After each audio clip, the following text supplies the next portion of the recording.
Assalamualaikum warahmatullahi wabarakatuh. Salam sejahtera bagi kita semua.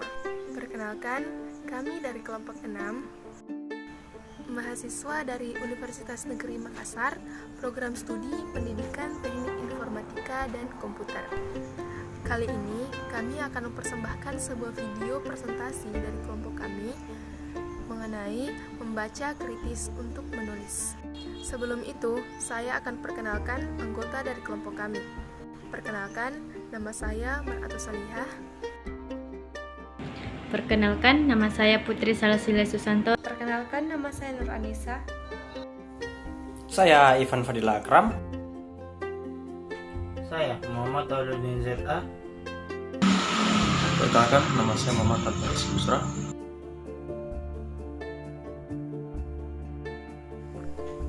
Adapun pokok-pokok pembahasannya, yang pertama, pengertian membaca kritis. Yang kedua, ragam membaca kritis. Yang ketiga, kegiatan yang terdapat dalam membaca kritis. Yang keempat, membaca kritis tulisan atau artikel ilmiah. Yang kelima, membaca kritis tulisan atau artikel populer. Yang keenam, membaca kritis buku ilmiah. Dan yang terakhir, membaca kritis bahan-bahan yang tersaji di dalam jaringan internet untuk menulis.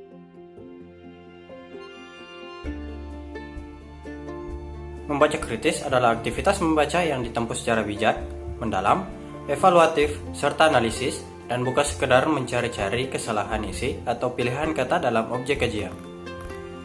Dalam membaca kritis, pembaca dituntut untuk menggunakan kognisi tingkat tinggi. Pembaca tidak sekedar paham terhadap apa yang dibacanya, tetapi juga mampu menilai kebenaran informasi yang disampaikan oleh penulis. Membaca kritis adalah suatu kegiatan di mana membaca dengan cermat untuk mendapat menggali informasi secara keseluruhan dari sebuah pembaca. B. Ragam membaca kritis.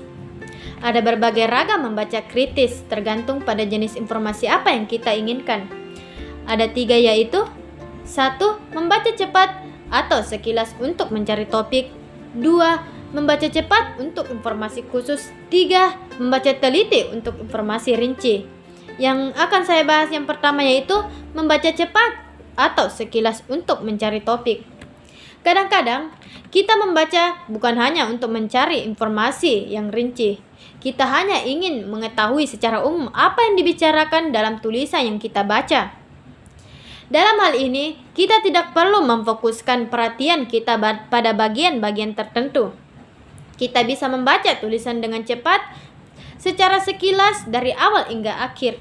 Dari kegiatan membaca cepat ini, kita akan mendapatkan ide tentang topik tulisan yang kita butuhkan. Yang kedua yaitu membaca cepat untuk informasi khusus. Membaca cepat juga bisa kita lakukan kalau kita menginginkan informasi khusus dari tulisan tersebut. Perhatian, kita tidak hanya tertuju bagian-bagian yang kita inginkan. Bagian-bagian yang berisi informasi yang kita inginkan tidak mendapatkan perhatian kita. Yang ketiga yaitu membaca teliti untuk informasi yang rinci. Kita mungkin juga mendapatkan informasi yang rinci dalam suatu hal. Dalam hal ini, kegiatan membaca kita akan terfokus pada bagian yang mengandung informasi yang kita inginkan, yang kita ketahui secara rinci. Begitu kita sampai pada bagian tersebut, kita membaca dengan teliti sampai kita benar-benar memahami informasi yang kita ingin dapatkan. Bagian-bagian lain yang kita tidak perlu inginkan atau tidak perlu dibaca lebih lanjut. Kegiatan yang terdapat dalam membaca kritis.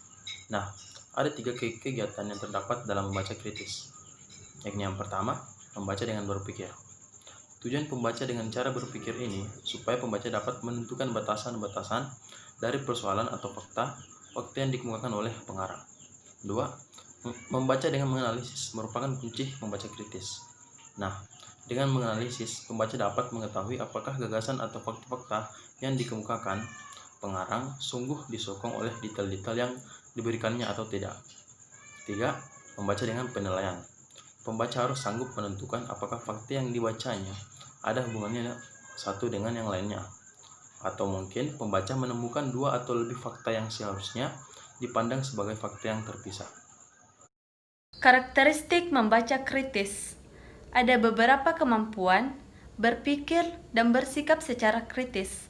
Yang pertama yaitu menginterpretasi secara kritis, dan yang kedua yaitu menganalisis secara kritis, yang ketiga mengorganisasi secara kritis, yang keempat menilai secara kritis, dan yang terakhir yaitu menerapkan konsep secara kritis.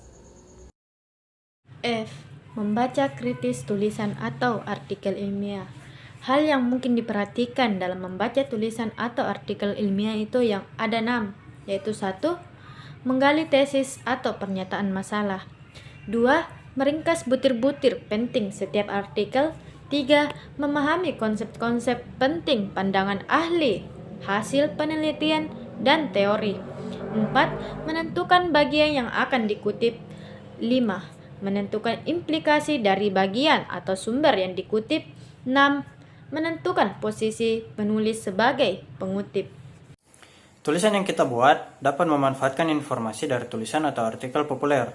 Kegiatan membaca kritis tulisan artikel populer berbeda dengan membaca kritis tulisan artikel ilmiah, karena memiliki sifat yang berbeda. Sifat dari membaca kritis tulisan artikel populer yang pertama adalah mengenai persoalan utama atau isu yang dibahas. Biasanya isu yang dibahas dalam artikel populer berkaitan dengan masalah sosial yang sedang diminati oleh masyarakat. Yang kedua, signifikansi atau relevansi isu dengan tulisan yang akan dihasilkan. Isu yang dibicarakan dalam sebuah tulisan mungkin tidak mempunyai relevansi untuk tulisan yang akan dibuat. Kita harus menghubungkan relevansi isu yang dibaca dengan isu tulisan yang akan kita hasilkan. Yang ketiga, memanfaatkan isu artikel populer untuk bahan atau inspirasi dalam menulis. Isu artikel populer dapat menjadi bahan atau inspirasi dalam menulis. Isu artikel populer biasanya membahas tentang masalah sosial sehingga lebih menarik dibandingkan dengan isu artikel ilmiah. Kemudian yang terakhir, membedakan isi artikel populer dengan isi artikel ilmiah dan buku ilmiah. Isi artikel populer umumnya berbeda dengan isi artikel dan buku ilmiah. Artikel populer biasanya berisi tentang pembahasan sebuah isu yang sedang diminati oleh masyarakat. Artikel populer biasanya tidak mementingkan teori dan data atau hanya berdasarkan dari hasil pengamatan dan argumen dari seorang penulis. Membaca kritis ragam ilmiah. Pada dasarnya, buku ilmiah sama saja dengan artikel ilmiah. Hanya saja buku ilmiah menurut uraian dan pembahasannya lebih panjang dan lebih rinci tentang suatu isu ilmiah.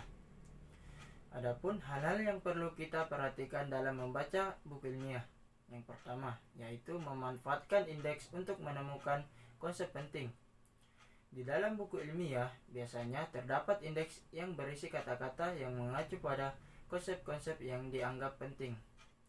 Indeks sangat membantu pembaca untuk mencari dengan cepat pembahasan atau penjelasan konsep-konsep tersebut di dalam buku. Dengan memanfaatkan indeks, kita dapat mempersingkat waktu untuk mencari informasi tentang konsep-konsep yang ingin kita ketahui. Yang kedua, yaitu menentukan konsep-konsep penting dari pandangan ahli, hasil penelitian, dan teori untuk bahan tulis. Dalam membaca buku ilmiah, kita perlu mengenali dan memahami konsep-konsep ini agar dapat dimanfaatkan untuk bahan tulisan kita.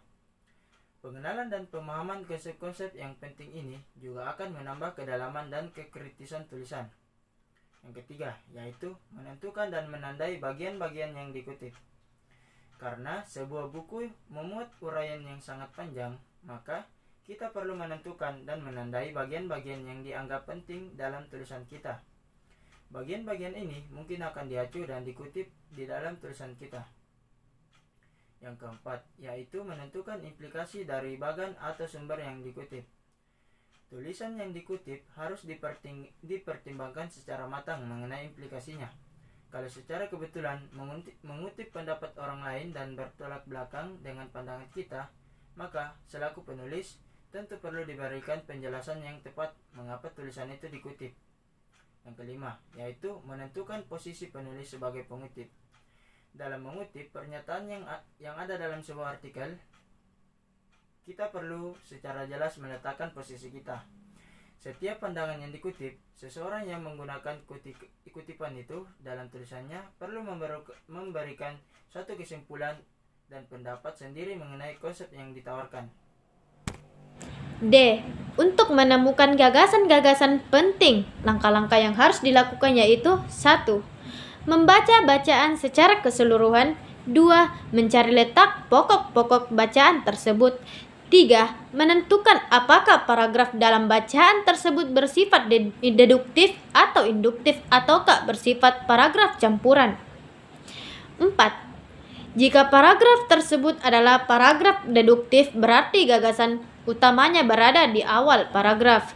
Tetapi, kalau paragraf itu merupakan paragraf induktif, berarti gagasan utamanya berada pada akhir paragraf. E. Menentukan secara kritis bahan-bahan dalam jaringan internet untuk menulis. Orang biasa menerbitkan tulisannya dalam internet dengan mudah dan cepat. Ini berbeda dari informasi yang kita dapatkan dari buku atau artikel. Untuk tidak menerima begitu saja tulisan yang ada di internet, paling tidaknya kita harus lakukan hal ini, yaitu 1. Membaca secara sepintas bagian-bagian tertentu. 2. Membuat daftar pertanyaan mengenai bahan tersebut. 3. Mengevaluasi. 4. Meninjau kembali bahan tersebut.